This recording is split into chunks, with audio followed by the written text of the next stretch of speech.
Good morning sa lahat. Mabilis ang basa na ating libro guys. Magandang balita at Biblia. Pasensya na kung sira-sira na yung ating cover ng Bible kasi matagal na tayo nagbabasa eh.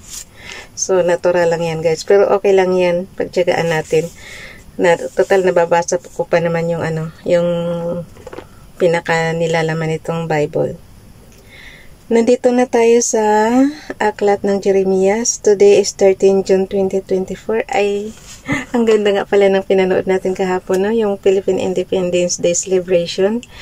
Yung umaga, yung flag raising. Tapos yung sa hapon naman is yung yung tag nito, yung parada. Ang ganda-ganda. Ganyan dapat i-celebrate natin. Total, minsan lang yan sa isang taon. Dapat magsaya kasi yan kalayaan yan Dapat tayong lahat maging masaya kasi inano tayo ng ating mga ninono na maging malaya. Yung pinaka-ancestor pa natin. Magmula na Emilio Aguinaldo, yung mga heroes natin, sila Jose Rizal, diba? Ang swerte natin. Pero talaga naman, 300 plus years kang sinakop ng Kastila. Ang hirap-hirap siguro ng dinanas ng mga ninuno natin. Mabuti na lang talaga nakalaya na tayo sa mga mananakop. Thank you talaga, Father God. So, kaya nga lagi kong sinasabi, nasaan tayo nung panahon nila Moises? Nasaan tayo nung panahon nila Jeremias? Nasaan tayo nung panahon nila... Basta yung mga sinaunang panahon itong Bible guys, yung sa Israel. Kasi isang bansa lang naman ng Israel, di ba? Kinuha sila galing sa Egypt. Inano sila galing sa Egypt. Pinalaya sila galing sa Egypt. So, binigyan sila ng lupang pangako ni Father God. Tayo, Pilipinas, may nakatira na bago tayo sakupin ng Espanya, ng mga Espanyol. So, ibig sabihin, before pa ang mga Israel, mayroon na rin tao dyan sa Pilipinas. Di ba? Kasi bago tayo sinakop ng mga Kastila, may mga ninuno na tayo. Yun nga, nakipaglaban sa kanila, di ba? Ayun lang. May sarili kasi kaming history, guys. So, itong Bible, parang history din to ng Israel. Kasi halos puro Israel nakalagay dito. Tsaka Jerusalem, Judah, ganyan. Okay, mag-usa na tayo guys. Pakisabayan ako ng basa. Wala, masaya pa rin ako hanggang ngayon dun sa napanood ko sa celebration natin. Tsaka ang ganda ng fireworks talaga. Nawa laging ganyan. Okay. Ang mga utos ni Yahweh kay Jeremias. Pakisabayan ako ng basa guys para pare-pareho tayo dito matuto. Jeremias chapter 16 verse 1. Muling nagsalita sa akin si Yahweh at ang sabi, verse 2, huwag kang mag-aasawa o kaya magkakaanak sa lupaing ito. Verse 3, sasabihin ko sa iyo ang mangyayari sa mga anak na isisilang dito, gayon din sa kanilang mga magulang. Verse 4, mamamatay sila dahil sa nakamamatay na karamdaman at walang tatangis o maglilibing sa kanila. Ang kanilang mga bangkay ay parang basurang matatambak sa lupa. Sila'y mapapatay sa digmaan o mamamatay sa matinding gutom at kakainin ng mga buwitri at mababangis na hayop ang kanilang mga bangkay. Verse 5, huwag kang papasok sa alinmang bahay na may patay. Bawal ba guys? Ulitin ko yung verse 5. Huwag kang papasok sa alinmang bahay na may patay, huwag mo ring ipagdadalamhati ang pagkamatay ni numan, sapagkat inalis ko na sa aking bayan ang kapayapaan, hindi na ako magpapakita sa kanila ng pag-ibig at kahabagan. Verse 6, mayaman at dukhay mamamatay sa lupain ito, hindi sila ililibing o iiyakan. So, nung araw pa guys, meron ng mayaman, meron ng mahirap. Kasi dukha is mahirap yan So, verse 6 guys, mayaman at dukhay mamamatay sa lupain ito. So, noon pa talaga, hindi na pantay-pantay ang buhay natin. Meron ng mayaman, meron ng mahirap. So, diba? Verse 6, mayaman at dukhay mamamatay sa lupain ito, hindi sila ililibing o iiyakan man, walang taong susugat sa sarili o mag-aahit ng ulo bilang tanda ng pagdadalamhati. Verse 7, wala nang sasalo sa naulila upang alipin ito, wala nang makikiramay sa namatayan, kahit pa ama o ina ang namatay. Verse 8, huwag kang papasok sa bahay na nagdaraos ng isang malaking pista, huwag ka ring sasalo sa kanilang kainan at inuman, ang daming bawal.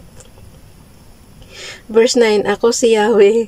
Hindi, nakita lang natin, yung verse 8. Huwag kang papasok sa bahay na nagdaraos ng isang malaking pista. Huwag ka rin sasalo sa kanilang kainan at inuman. Verse 9, ako si Yahweh na makapangyarihan sa lahat, ang Diyos ng Israel. Pakinggan mo ang aking sasabihin, sasalantain ko ang lugar na ito.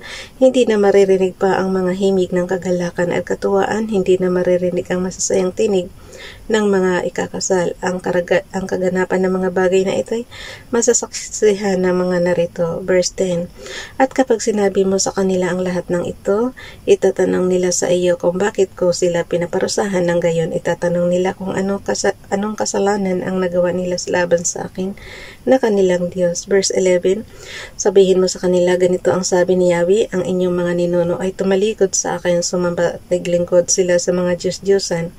Itinakwil nila ako at hindi sinunod ang aking mga utos. Verse 12, ngunit higit na masama ang ginawa ninyo kaysa ginawa ng inyong mga ninuno. Kayong lahat ay matitigas ang ulo, masasama at hindi sumusunod sa akin. Verse 13, dahil dito ipapatapon ko kayo sa isang bayang hindi ninyo alam, maging ng inyong mga ninuno. Doon maglilingkod kayo sa ibang Diyos araw at gabi at hindi ko kayo kahabagan. Ang pagbabalik mula sa pagkatapon. Verse 14, Jeremiah chapter 16 verse 14, darating ang panahon, sabi ni Yahweh, na wala nang manunumpa ng ganito. Saksi si Yahweh, ang Diyos na buhay na nagpalaya sa Israel mula sa Ehipto. Verse 15, sa halip, ang sasabihin nila ay saksi si Yahweh, ang Diyos na buhay na nagpalaya sa Israel mula sa lupain, sa hilaga at mula sa iba't ibang bansang pinagtapunan sa kanila. Ibabalik ko sila sa sarili. Ibabalik ko sila sa sarili nilang bayan. Ang lupaing ibibigay ko sa kanila, mga ninuno, ang lupaing ibinigay ko sa kanilang mga ninuno, akong si Yahweh ang nagsasalita. Ang darating na kaparusahan.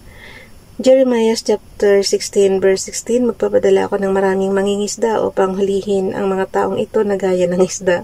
Magsusugo rin ako ng maraming mga ngaso upang hanapin sila sa bawat bundok at burol, pati sa mga guwang ng mga bato. Anong guwang, guys? Pati sa mga guwang ng mga bato. Malalim na Tagalog kasi ito eh. Pati sa mga guwang ng mga bato. Guwang ng mga bato. Akong si Yahweh ang nagsasabi nito. Jeremiah chapter 16 verse 17.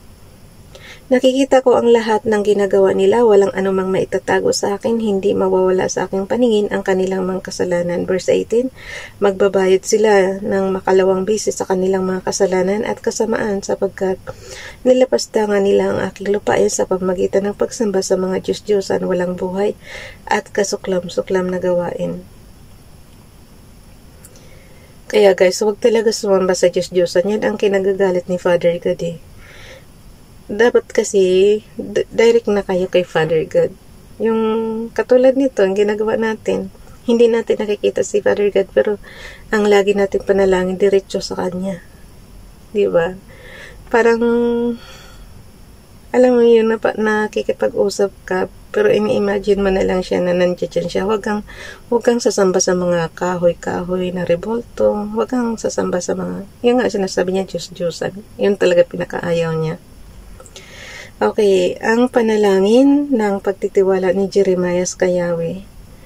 Jeremiah chapter 16 verse 19, O Yahweh, ikaw ang aking lakas at tanggulan, ang aking takbuhan sa oras ng kagipitan. Sa iyo magsisilapit ang mga bansa mula sa kaduluduluhan ng daigdig at kanilang sasabihin, ang mga Diyos ng aming mga ninunoy pawang bulaan at walang kabuluhan. Verse 20, maaari bang gumawa ng sarili nilang Diyos ang mga tao? Hindi. Kung gawa sila, hindi ito maaring maging tunay na Diyos. Jeremiah chapter 16 verse 21. Kaya nga magmula ngayon, sabi ni Yahweh, ipapaalam ko sa lahat ng bansa ang aking kapangyarihan at lakas at makikilala nilang ako nga si Yahweh. Bukas na itong chapter 17, guys. Pero Father God, lagi ko talagang tinatanong, 'di ba ayaw mo ng mga Diyos-Diyosan na inokit lang ng tao? Pero ang tanong ko po, sino po ang gumawa sa inyo? Yung bang, kasi in the beginning, nakalagay kaagad, the Lord made the earth and everything in it, 'di ba? Kung ano man yung mga nandito sa earth, guys, ginawa ni Father God. Ang tanong ko parati, sino ang gumawa kay Father God? Pero yung pananalig kasi natin, kahit hindi natin siya nakikita, laging sa kanya, diba? Kaya lang ang lagi kong tinatanong, sino po gumawa sa inyo, Father God? Paano nyo po nagawa yung heaven and earth? Kasi siya gumawa niya ni yung langit at lupa, siya ang gumawa. So, lagi kong sinasabi, paano pa kumbaga sa sino po gumawa sa inyo at para kayo makagawa ng lupa at langit, 'di ba? Heaven and earth ginawa niya. So yun lang, lagi kong talaga, kahit ang pananalig natin, guys, na kay Father God, pero lagi kong tinatanong, sino po gumawa sa inyo, Father God? Sino ang naglikha sa inyo? O, di ba? Ang lalim ng tanong ko. Bye everyone, God bless.